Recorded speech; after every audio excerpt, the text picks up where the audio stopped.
What happens when two of music's biggest powerhouses clash in front of a live studio audience? Well, you're about to find out, because today we're diving into one of the most explosive celebrity confrontations ever caught on camera: Gwen Stefani. The iconic frontwoman of No Doubt and solo superstar found herself in a heated exchange with talk show host Kelly Clarkson. That ended with Stefani storming off the set in the middle of filming. This wasn't just your typical celebrity disagreement. This was a full-blown argument that left the entire studio speechless and crew members scrambling to figure out what to do next. Before we get into all the juicy details, make sure you hit that subscribe button and drop a comment below, because this story is going to leave you absolutely stunned. The tension started building the moment Gwen Stefani walked onto the Kelly Clarkson Show set. What was supposed to be a routine promotional appearance for her latest project quickly turned into something much more personal and controversial. Kelly, known for her warm and bubbly interviewing style, seemed unusually prepared with questions that went far beyond the typical celebrity small talk. She had clearly done her homework, but perhaps a little too well. As Gwen settled into the bright orange chair across from Kelly, there was already an unusual energy in the room. The studio audience was buzzing with excitement, completely unaware that they were about to witness one of the most uncomfortable interviews in talk show history. Kelly started off with her signature smile, but there was something different in her eyes, a determination that suggested this interview was going to be anything but ordinary. "Gwen, it's so great to have you here," Kelly began, her voice carrying that familiar warmth that had made her show so popular. "I have to say, you look absolutely incredible as always." Gwen smiled politely, adjusting her position in the chair. "Thank you, Kelly. I'm excited to be here." But Kelly's next move caught everyone off guard. Instead of diving into the typical questions about music or fashion, she leaned forward slightly, her expression becoming more serious. "You know, Gwen, I've been really curious about something. Over the years, you've reinvented yourself so many times, from ska punk princess to pop superstar to fashion mogul. But I have to ask, do you ever feel like you've lost touch with who you really are underneath all those different personas?" The question hung in the air like a challenge. Gwen's smile faltered for just a moment, and you could see her processing, not just the words, but the underlying implication. This wasn't the fluffy interview she had been expecting.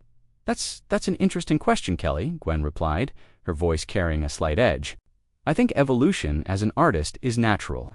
I've always been authentic to whatever phase of life I was in." Kelly nodded, but she wasn't backing down, of course, and I respect that. "But don't you think some of your fans, especially the longtime No Doubt fans, feel a bit betrayed by how far you've moved away from your roots? I mean, the Gwen Stefani who sang about not being a girl, not yet a woman, seems like a completely different person from the one sitting here today." The atmosphere in the studio shifted dramatically. You could literally feel the tension building as Gwen's body language became more defensive. She crossed her arms and tilted her head slightly, a gesture that anyone familiar with her interviews would recognize as a warning sign. "Kelly, I'm not sure I understand what you're trying to get at here," Gwen said, her voice remaining controlled, but with an unmistakable firmness. "Are you suggesting that growth and change makes someone inauthentic?" Kelly seemed to sense she had struck a nerve, but instead of pulling back, she doubled down. "No, not at all. I'm just wondering if sometimes the image becomes so important that it overshadows the actual artistry. Like, when was the last time you picked up a guitar and just played for the love of it, without thinking about how it would fit into your brand?" The question was like a verbal slap across the face. Gwen's eyes flashed with something between hurt and anger, and for a moment she was speechless. The studio audience began to shift uncomfortably in their seats, sensing that something was going very wrong with what should have been a light-hearted interview. "My brand," Gwen repeated, her voice rising slightly.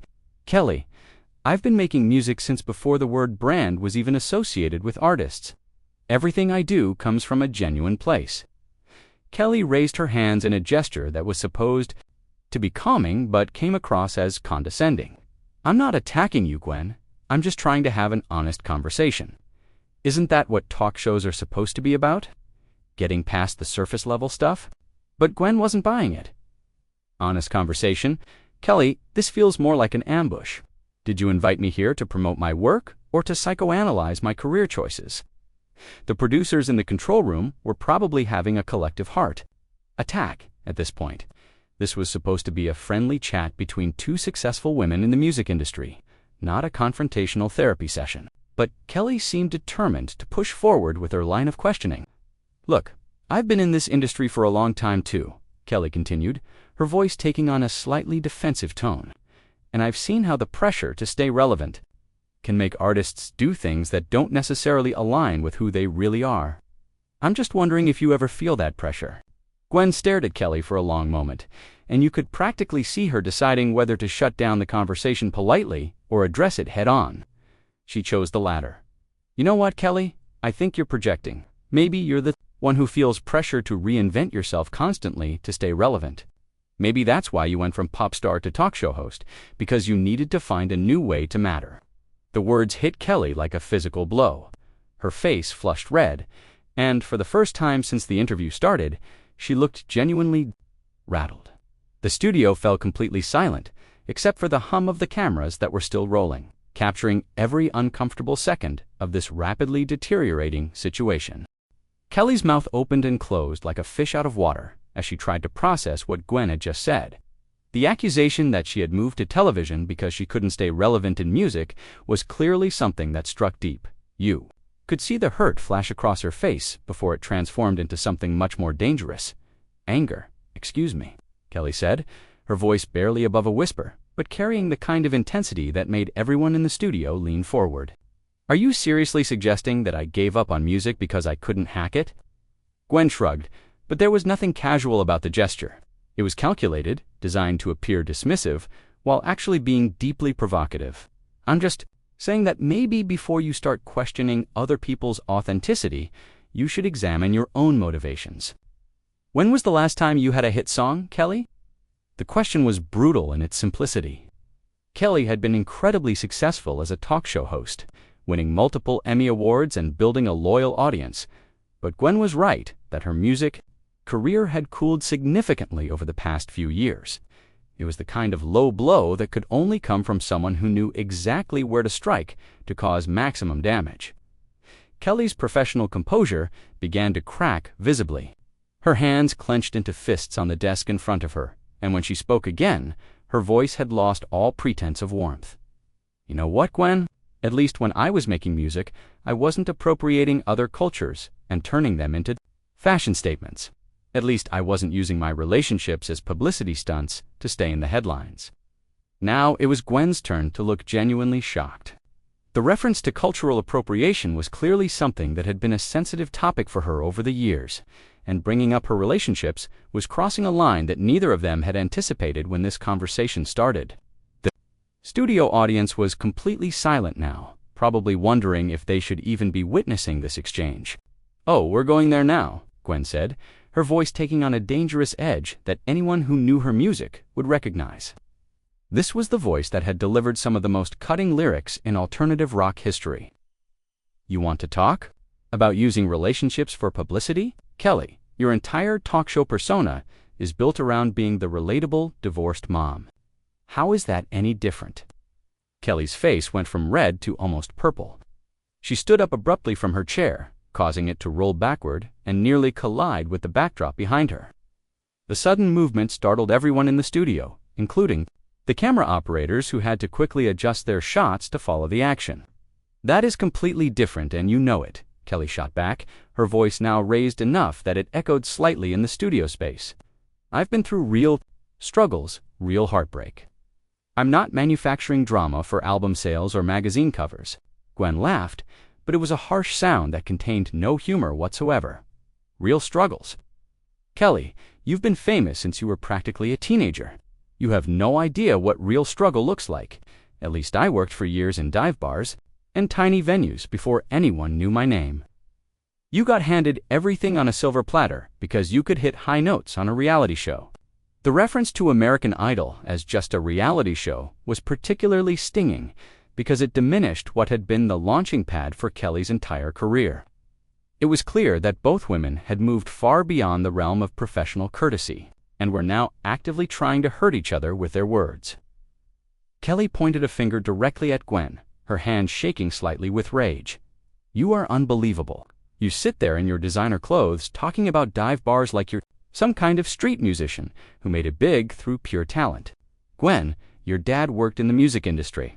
You had connections that most people could only dream of. My father worked at Yamaha, Gwen snapped back. He wasn't some record executive pulling strings for me. And even if he was, at least I didn't need Simon Cowell to tell America that I was worth listening to.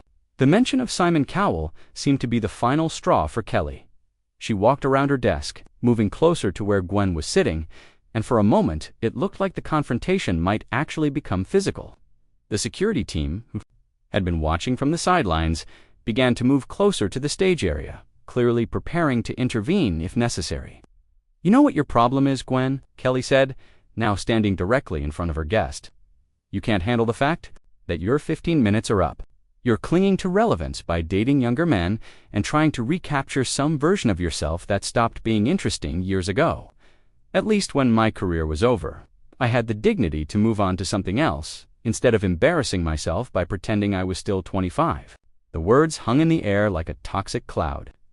It was the kind of personal attack that went way beyond professional criticism and straight into character assassination. Gwen's face went completely white, and for several seconds she just stared at Kelly in what appeared to be genuine shock. When Gwen finally spoke, her voice was quiet but filled with a cold fury that was somehow more intimidating than if she had been screaming. "Kelly, I came here as a favor to you. I came here to support another woman in the industry and to have what I thought would be a friendly conversation. But clearly you had a different agenda. You wanted to tear me down to make yourself feel better about whatever insecurities you're dealing with." She stood up from her chair slowly, deliberately, like a predator preparing to strike. "But here's the thing that you seem to have forgotten. I've been dealing with critics and haters for over 2 decades. I've survived everything from music, snobs who said ska punk was dead, to fashion critics who said I'd never make it in design. What makes you think that anything you say is going to affect me?" Kelly took a step back, perhaps finally realizing that she had pushed too far and that Gwen was not going to back down or apologize. "Gwen, look, maybe we should just know," Gwen interrupted, her voice cutting through Kelly's attempt at de-escalation. "Like a knife, you don't get to do that. You don't get to attack everything about my life and career and then try to smooth it over when you realize you've made a mistake." Gwen took a deep breath, and you could see her making a decision in real time. She reached down and unclipped the small microphone that had been attached to her jacket, the tiny action somehow carrying enormous symbolic weight. It was the kind of gesture that said more than words ever could about how completely this interview had gone off the rails. "You know what, Kelly?" Gwen said, holding the microphone in her hand like she was weighing it. "I've been in this business long enough to recognize when someone is trying to use me to create a moment. This whole thing, these questions, this confrontation, it's all calculated, isn't it?" Kelly's eyes darted nervously toward the control booth, and that small movement was all the confirmation Gwen needed. A look of understanding, followed quickly by disgust, spread across her face as the full picture became clear to her. "Oh my God," Gwen continued, her voice now carrying a mixture of disbelief and contempt. "This was planned. You brought me here specifically to start a fight because your ratings have been slipping and you needed something to go viral. You used our friendship, our professional relationship, to create content."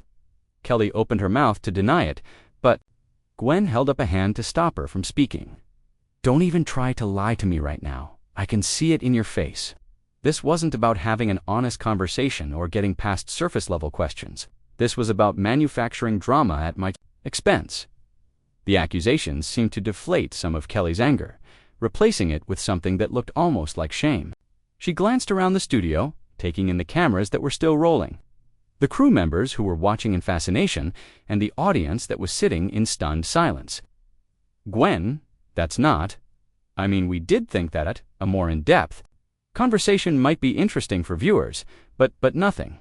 Gwen cut her off, her voice rising again. "Kelly, I have been nothing but supportive of you throughout your entire career transition. When other people were questioning whether you could make it as a talk show host, I defended you. When people said you were just another celebrity trying to cash in on daytime television, I said they were wrong because I believed you had something genuine to offer." She shook her head, looking genuinely hurt now rather than just angry. And this is how you repay that support. By ambushing me on your show to create a spectacle. Kelly finally found her voice again, but it came out weak and defensive. It wasn't supposed to go like this. I just wanted to ask some deeper questions to show a different side of interviewing. I never meant for it to become personal. Of course it was going to become personal, Gwen shot back. You can't attack someone's entire identity and career choices and expect them to just sit there and take it with a smile. What did you think was going to happen when you questioned my authenticity and accused me of being fake? The studio was so quiet now that you could hear the hum of the air conditioning system and the distant sound of traffic from outside. Even the crew members had stopped moving around, everyone frozen in place as they watched this confrontation unfold in real time. Gwen looked directly into the main camera, addressing not just Kelly but everyone who would eventually see this footage. Let me be very clear about something. I have never, not once in my entire career, pretended to be something I wasn't. Have I evolved? Absolutely. Have I experimented with different sounds and styles and looks? Of course I have. That's what artists do. That's what creative people do. She turned back to Kelly, her voice becoming more passionate as she continued. But I have never manufactured a persona or created fake drama or used other people's pain for my own benefit. And I sure as hell have never invited someone onto my show under the pretense of friendship, just so I could tear them down for entertainment value. Kelly was visibly struggling now, caught between her desire to defend herself and her growing realization that she had made a serious error in judgment. Gwen, please, can we just sit down and talk about this like adults? The cameras are still rolling. Oh, now you're concerned about the cameras. Gwen laughed, but again there was no humor in it. Kelly, these cameras have been rolling this entire time while you systematically attacked everything about me. Now you want to have an adult conversation. She held up the microphone that she had been clutching throughout this exchange. Here's my adult response to your adult conversation. With a deliberate theatrical gesture, Gwen placed the microphone on Kelly's desk with a soft thud that somehow managed to sound incredibly final. The symbolism was unmistakable. She was done, not just with this interview, but with any pretense of professional courtesy or friendship. I'm going to walk out of here now, Gwen announced, her voice carrying the kind of authority that made it clear this was not a negotiation. And when I do, you're going to have to decide what kind of person you want to be. Are you going to edit this footage to make yourself look better? Are you going to spin this as me being difficult or unprofessional? Or are you going to take responsibility for what just happened here?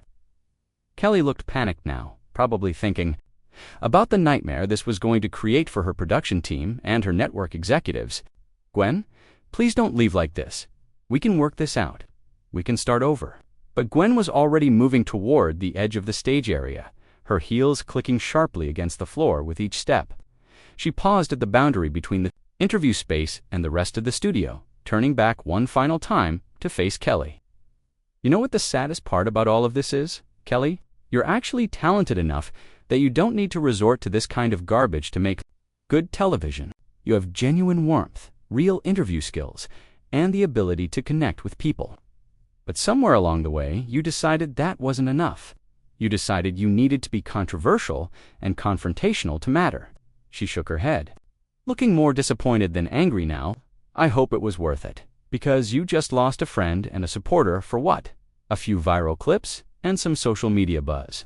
With that, Gwen Stefani turned and walked directly toward the studio exit, leaving Kelly Clarkson standing alone on her own set, surrounded by cameras and crew members and a studio audience that had just witnessed one of the most explosive celebrity confrontations ever caught on tape. The sound of her heels echoed through the silent studio until the heavy door closed behind her with a definitive click. Kelly stood there for several more seconds, staring at the door through which Gwen had just disappeared, before finally turning to face the cameras that were still capturing every moment of her obvious distress and confusion. And that's how one of the most successful friendships in the entertainment industry came to an explosive end in front of a live studio. Audience and rolling cameras, what did you think of this incredible confrontation? Do you think Kelly went too far with her questioning? Or was Gwen being overly sensitive to legitimate interview topics? Drop your thoughts in the comments below and make sure to subscribe. for more incredible celebrity stories that you won't believe actually happened.